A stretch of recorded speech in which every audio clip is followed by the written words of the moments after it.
Hey, let's propagate Tradescantia together. Let's get our clean clippers. All you need to do is get some cuttings from the mother plant. This plant is super tough, no need to be delicate about it. Chop away. You can take as many cuttings as you like or as little cuttings as you like. The most important part while taking cuttings is that the cutting needs to be about 3 centimeters to about 5 centimeters long.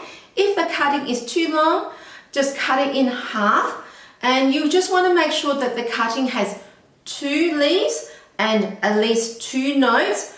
The reason for that is that nodes are areas where the new roots will grow out of. It's also areas where new leaves grow out of.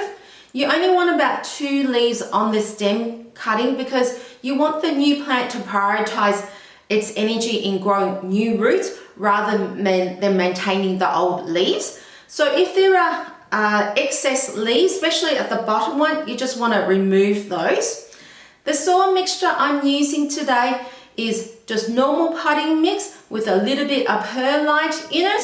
There's nothing fancy about this plant. It doesn't require any extra soil mixture, and I'm using a terracotta pot. The reason for that is that this plant is susceptible to root rot from overwatering, and using a terracotta pot allows the moisture to evaporate not just from the top of the soil but the sides as well. Now if you don't happen to have a terracotta pot, no problem, just use a plastic pot that has a lot of drainage holes in it, but definitely a pot that has drainage holes is the most important part.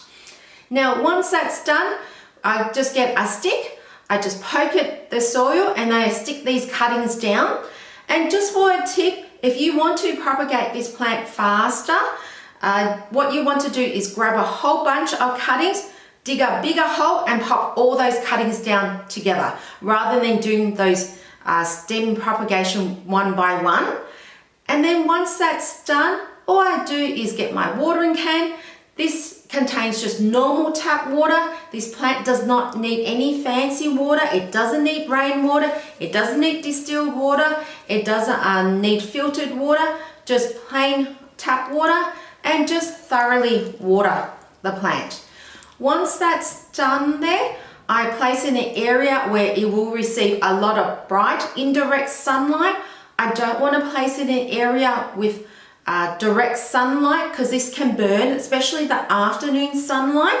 It can handle maybe 1 or 2 hours of morning non-harsh sunlight, but definitely not in the afternoon because you don't want the new cuttings to actually get burnt.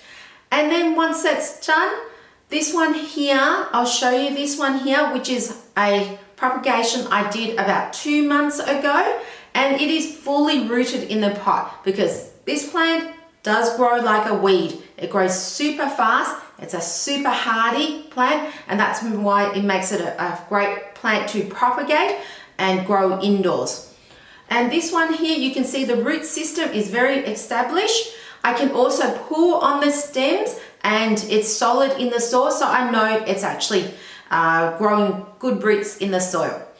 And that's it. That's how to propagate a Tradescantia, which is super easy. If you want to know how to take care of this plant, just check out my other video, which is located here.